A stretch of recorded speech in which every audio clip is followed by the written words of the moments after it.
athlete, by the way. We got a little bit of a bombshell on the Twitters today. The one, the only, the man, the myth, the legend. SunlessKhan is starting his own esports org. Him and Incivik have teamed up to create Rule 1, a Rocket League only esports org.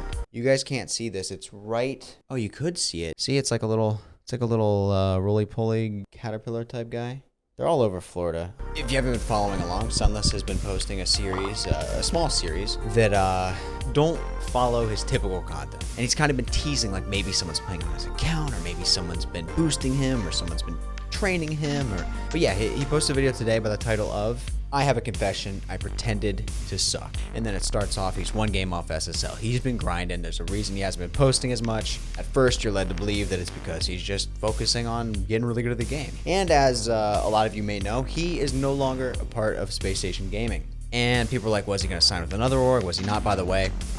Large creators signing with orgs is like kind of only a benefit to the org. You know, like a supply and demand curve? You can also do that with the benefit of a partnership for the creator and the org. Orgs benefit from large creators, creators benefit from large orgs. If you're a small creator, right? Like I would benefit by being on SSG. The point is that there was some question in the air. What is Sunless doing? Is he gonna go with another org? What are these videos? They were cryptic. Towards the end of this video, you know, he's one game off SSL, then loses a couple, it's comedic, it's funny, it's traditional stuff, high quality, yada yada. And then it eventually leads to the announcement of Rule 1, an org created by him and Incivik. If you know Incivik or are not familiar with Incivik, he was the guy behind Sandrock Gaming, who had that legendary run in RLCS and eventually ended up disbanding.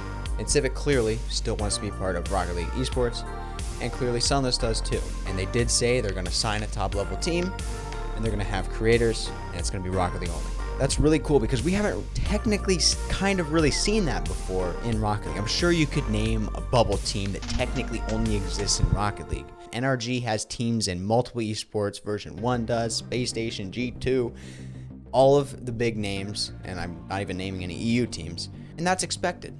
We haven't really seen an RL specific org. I think it opens a lot of doors, especially with the connections and the funds that they have. Incivik has been known as kind of almost like an angel investor of the Rocket League community. He's done a ton for a lot of different people. He's been very, very generous with the community, and hopefully he can utilize that in a positive way with the org. I'm sure he will. I have no doubts. I don't know why you would have any doubts. But another really main point I want to talk about here with this development is that this is one of the first orgs in Rocket League that is started by a creator. But we're starting to see it more, right? I mean, take Moist Esports. Take Charlie. He is an influencer. He is a creator. He is a YouTuber. And he started Moist because he just really likes a couple different games. Now they're one of the best Rocket League teams. They've got a really good lineup of Smash Bros players, and I'm pretty sure they're in a couple other games. Not sure. Maybe someone fact check me. Maybe not. Maybe just make me look stupid right now. Night Sky, do your worst, buddy. Oh, hey, didn't see you there. TheeFURNAS! I don't know. I can't hit the ball though. Competitive Gary.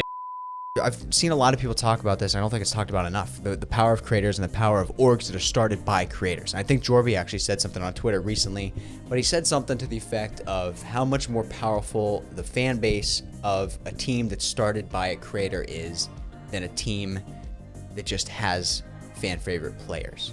Because those fans are going to follow the players. They're going to leave. But what if it's your favorite influencer like Charlie, like Moist Critical? You're going to be a fan of Moist Esports regardless of who they have. People love Sunless, and why wouldn't you? He's charismatic, he's a good guy, everyone's going to want to see him succeed, and when he does sign a team, people are going to root for them. That's all there is to it.